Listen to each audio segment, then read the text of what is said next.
আসসালামু আলাইকুম রহমতুল্লাহি আবরাকাতু। আলহামদুলিল্লাহ, সমস্ত প্রশংসা আল্লাহ সুবহানাহু ওয়া তাআলার জন্য। অতঃপর দুরূদ এবং সালাম বর্ষিত হোক আমাদের প্রিয় নবী রাসূলুল্লাহ সাল্লাল্লাহু আলাইহি ওয়াসাল্লামের প্রতি। সবাই বলি সাল্লাল্লাহু আলাইহি ওয়াসাল্লাম।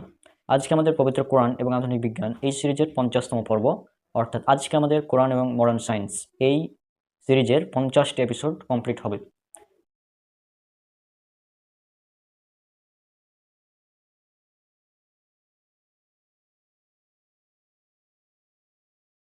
আজকে এই এপিসোডে আমরা খুবই একটি গুরুত্বপূর্ণ এবং চমৎকার এবং অবাক করা তথ্য নিয়ে আলোচনা করব। আপনারা অবশ্যই, আমি গ্যারান্টি দিতে পারি, এই ভিডিওটি দেখার পর আপনারা অবশ্যই অবাক হবেন।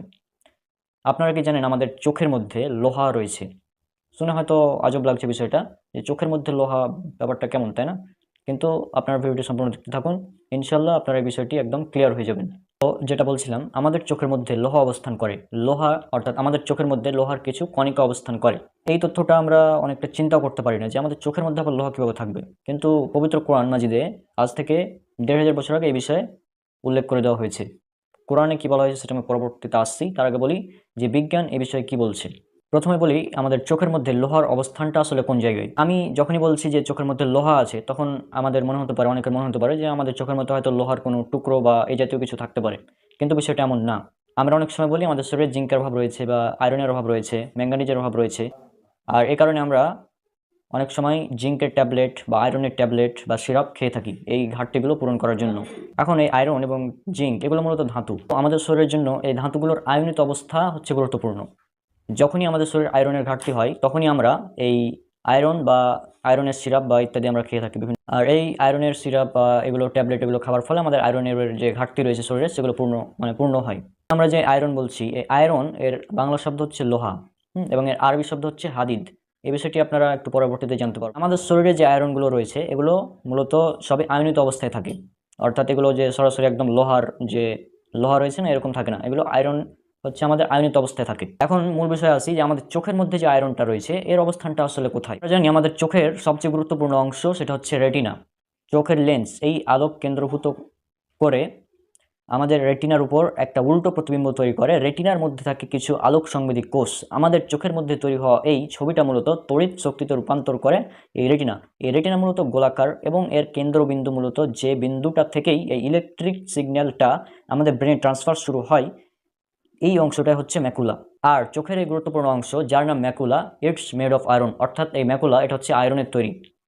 তাহলে আশা করছি আপনারা এই বিষয়টি বুঝতে পেরেছেন যে আমাদের চোখের মধ্যে যে সবচেয়ে গুরুত্বপূর্ণ অংশ এটা হচ্ছে রেটিনা, এবং রেটিনার মধ্যে একটি ছোট্ট অংশ রয়েছে যেটা হচ্ছে ম্যাকুলা। আর এই ম্যাকুলা সম্পূর্ণ আয়রন দ্বারা তৈরি।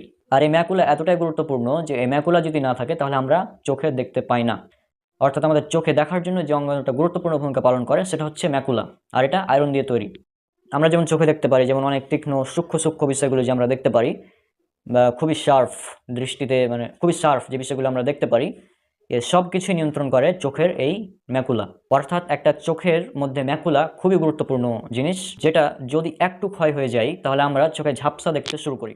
আমাদের বয়স যখন 50-এর উপরে চলে যায়, তখন এই আয়রন অক্সিডাইজ হওয়া শুরু করে। অর্থাৎ আমাদের বয়স যখন 50-এর উপরে চলে যায়, তখন আয়রন অক্সিডাইজ হওয়া শুরু করে।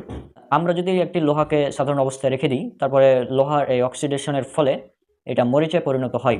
ঠিক একই রকম অবস্থা হয় আমাদের চোখের ম্যাকুলা, যেহেতু এটা আয়রন দিয়ে তৈরি। এটা 50-এর উপরে যখন মানুষের বয়স চলে যায়, তখন এটা অক্সিডেশন হওয়া শুরু করে, যার ফলে আয়রনটা মূলত মরিচে পরিণত হয়। আর আমাদের চোখ ঘোলা হয়ে আসে, যার ফলে আমরা হচ্ছে যে আমাদের চোখে ঝাপসা দেখি। আর এই অবস্থাটাকে বলা হয় এএমডি, বা এজ রিলেটেড ম্যাকুলার ডিজোরেশন। অর্থাৎ আমাদের চোখের মধ্যে থাকা আয়রনটা মূলত মরিচে পরিণত হয়ে আস্তে আস্তে আমাদের চোখটা ঘোলা হয়ে আসে। তার মানে আপনারা বুঝতে পারছেন যে আমাদের চোখে তীক্ষ্ণ দৃষ্টি বা প্রখর দৃষ্টিতে কোনো কিছু দেখার জন্য, প্রখর দৃষ্টির জন্য যে বিষয়টা গুরুত্বপূর্ণ ভূমিকা পালন করে সেটা হচ্ছে চোখের ম্যাকুলা। অর্থাৎ প্রখর দৃষ্টির সাথে এই ম্যাকুলার একটি খুবই গুরুত্বপূর্ণ সম্পর্ক রয়েছে, আর এই ম্যাকুলার সম্পর্ক রয়েছে আয়রনের সাথে বা লোহার সাথে। আর এই বিষয়টা, অর্থাৎ চোখের ম্যাকুলার বিষয়টা, আজ থেকে 1500 বছর আগের একটি বইয়ে খুবই সুন্দরভাবে উল্লেখ করে দেওয়া হয়েছে। সেই বইটি হচ্ছে এটি, অর্থাৎ পবিত্র কোরআনুল কারীম। পবিত্র কোরআন এটা যে কত বড় একটা নিয়ামত, এবং এই পবিত্র কোরআন যে একমাত্র আল্লাহ সুবহানাহু ওয়া তাআলার পক্ষ থেকে এসেছে, এটা হোক সে মুসলিম বা অমুসলিম বা নাস্তিক, যে কেউ হোক, তার এটা বুঝতে কোনো সমস্যা হবে না যদি সে এই বিষয়টা জানতে পারে। এই বিষয়টি জানার জন্য আমরা এখন চলে যাব পবিত্র কোরআনের 50তম সূরা, সূরা কাফ এর 22 নম্বর আয়াতে। এই আয়াতে কি বলা হচ্ছে আপনারা দেখুন। কিয়ামত সম্পর্কে বলতে গিয়ে আল্লাহ সুবহানাহু ওয়া তাআলা বলছেন এই আয়াতে, অবশ্যই তুমি এই দিবস সম্পর্কে উদাসীন ছিলে, অতএব আমি তোমার পর্দা তোমার থেকে উন্মোচন করে দিলাম, ফলে আজ তোমার দৃষ্টি খুব প্রখর। অর্থাৎ দেখুন, এখানে আল্লাহ সুবহানাহু ওয়া তাআলা দৃষ্টি প্রখরের কথা উল্লেখ করেছেন। আর এই প্রখর দৃষ্টি শব্দটিকে মানে বোঝানোর জন্য অনেকগুলো শব্দ রয়েছে আরবিতে, যেগুলো বলা যেত। আল্লাহ সুবহানাহু ওয়া তাআলা চাইলেই এই প্রখর দৃষ্টির ক্ষেত্রে যে কোনো শব্দ ব্যবহার করতে পারতেন, কিন্তু আল্লাহ সুবহানাহু ওয়া তাআলা এখানে এমন একটি শব্দ ব্যবহার করেছেন যেটা জানলে আপনারা একদম অবাক হয়ে যাবেন এবং এই পুরো বিষয়টা একদম ক্লিয়ার হয়ে যাবেন আপনারা। আল্লাহ সুবহানাহু ওয়া তাআলা এখানে প্রখর দৃষ্টি বোঝানোর জন্য যে শব্দটি ব্যবহার করেছেন সেটি হচ্ছে হাদিদ।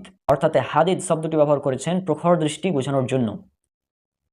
জাস্ট একবার চিন্তা করুন, এই প্রখর দৃষ্টি, আমরা একটু আগে আলোচনা করলাম যে প্রখর দৃষ্টি এর সাথে সম্পর্ক রয়েছে আমাদের চোখের ম্যাকুলার। এই চোখের ম্যাকুলা এটা তৈরি হাদিদ, লোহা দিয়ে। আর এর হাদিদ, আল্লাহ সুবহানাহু ওয়া তাআলা যে এখানে হাদিদ শব্দটি ব্যবহার করেছেন, এই হাদিদ শব্দটির বাংলা অর্থ হচ্ছে লোহা বা ইংরেজি অর্থ আয়রন। হ্যাঁ, একবার চিন্তা করুন যে আল্লাহ সুবহানাহু ওয়া তাআলা এখানে প্রখর দৃষ্টির জন্য হাদিদ শব্দটি ব্যবহার করলেন কেন? কারণ নিশ্চয় এখানে যারা চিন্তাশীল তাদের জন্য নিদর্শন রয়েছে। আর আপনারা হয়তো জানেন যে পবিত্র কোরআনের একটি সূরা রয়েছে হাদিদ নামে, যেটা পবিত্র কোরআনের 57তম সূরা। আর এই সূরা হাদিদ বা 57তম সূরা বা লোহা, এই সম্পর্কে আমার একটি কোরআনের মডার্ন সায়েন্স এর 26 অর্থাৎ 26 নম্বর এপিসোড আছে, সেটা আপনারা দেখতে পারেন। তাহলে লোহা সম্পর্কে আরও অনেকগুলো বৈজ্ঞানিক তথ্য আপনারা জানতে পারবেন। তাহলে আশা করছি আপনারা এই বিষয়টি ক্লিয়ার যে চোখের এই ম্যাকুলা বা এই ম্যাকুলার যে লোহা রয়েছে, আর এই লোহা সম্পর্কে যে প্রখর দৃষ্টির একটি কানেকশন রয়েছে, অর্থাৎ চোখের প্রখর দৃষ্টির জন্য যে একটি কানেকশন রয়েছে ম্যাকুলার, এই বিষয়টা পবিত্র কোরআনে খুবই সুন্দরভাবে উল্লেখ করে দেওয়া হয়েছে। তাই আমি বিশেষভাবে অমুসলিম এবং নাস্তিক যারা অমুসলিম রয়েছে আর কি, তাদেরকে বলতে চাই যে আপনারা একবার চিন্তা করুন, আপনারা যদি পবিত্র কোরআনকে টেস্ট করতে চান, অর্থাৎ আপনারা যদি পবিত্র কোরআনের আয়াতগুলোকে বৈজ্ঞানিকভাবে বিশ্লেষণ করেন, তাহলে আপনি কোনোভাবেই এর কোনো ধরনের ভুল খুঁজে পাবেন না, বরং আপনি যতই এটা নিয়ে গবেষণা করবেন ততই নিজে নিজে অবাক হবেন। অর্থাৎ আমরা যেটা বললাম যে চোখের প্রখর দৃষ্টি, এটার জন্য ব্যবহার করা হয়েছে হাদিদ শব্দ পবিত্র কোরআনে। আর হাদিদ বা লোহা, এই লোহা রয়েছে কোথায়? আমাদের চোখের ম্যাকুলাতে। আমাদের চোখের ম্যাকুলাতে রয়েছে লোহা। আর এই বিষয়টা খুবই সুন্দরভাবে প্রখর দৃষ্টির জন্য আল্লাহ সুবহানাহু ওয়া তাআলা ব্যবহার করেছেন। আর এই ম্যাকুলা, এই প্রখর দৃষ্টির জন্য এই ম্যাকুলা অঙ্গাণুটি সবচেয়ে বেশি ব্যবহৃত হয়। হ্যাঁ, তো আশা করছি আপনার বিষয়টি একদম ক্লিয়ার হয়ে গিয়েছেন। আর এই ম্যাকুলা, এটা হচ্ছে আমাদের চোখের একটি অঙ্গাণু, অর্থাৎ আমাদের শরীরের একটি অংশ, আমাদের শরীরের, আমাদের নিজেদের মধ্যে একটি অংশ। আর আল্লাহ সুবহানাহু ওয়া তাআলা তিনি বলেছেন যে তিনি আসমানে বা বিশ্বজগতে এবং আমাদের নিজেদের মধ্যে তার নিদর্শনাবলী দেখাবেন। এটা উল্লেখ করা আছে পবিত্র কোরআন সূরা ফুসসিলাত বা হামিম সাজদা সূরা নম্বর 41 আয়াত নম্বর 53। এখানে বলা হচ্ছে, বিশ্বজগতে ও তাদের নিজেদের মধ্যে আমি তাদেরকে আমার নিদর্শনাবলী দেখাবো, যাতে তাদের কাছে সুস্পষ্ট হয় যে এটি অর্থাৎ কোরআন সত্য। তোমাদের রবের জন্য এটাই যথেষ্ট নয় কি যে তিনি সকল বিষয়ে সাক্ষী? তাহলে আশা করছি আপনার বিষয়টি একদম ক্লিয়ার হয়ে গেছেন যে আল্লাহ সুবহানাহু ওয়া তাআলা আমাদের নিজেদের মধ্যে এবং বিশ্বজগতে তার নিদর্শনাবলী দেখাবেন। আর আমাদের চোখের মধ্যে এই ম্যাকুলা রয়েছে, এটা অবশ্যই একটি খুবই গুরুত্বপূর্ণ নিদর্শন, এবং যারা চিন্তাশীল তাদের জন্য রয়েছে এখানে এক চিন্তার বিষয় এবং নিদর্শনের বিষয়। হ্যাঁ, তাহলে আজকের বিষয়টি আপনারা একদম ক্লিয়ার হয়ে গিয়েছেন। আর আজকের এই ভিডিওর মাধ্যমে আমাদের কোরআন অ্যান্ড মডার্ন সায়েন্স এই সিরিজের 50তম এপিসোড কমপ্লিট হলো। ইনশাল্লাহ আমরা চেষ্টা করবো ভবিষ্যতে আরও এই বিষয়ে ভিডিও বানানোর, এবং আমাদের ইচ্ছা আছে পবিত্র কোরআন আর মডার্ন সায়েন্স এই সিরিজটা কন্টিনিউ করা।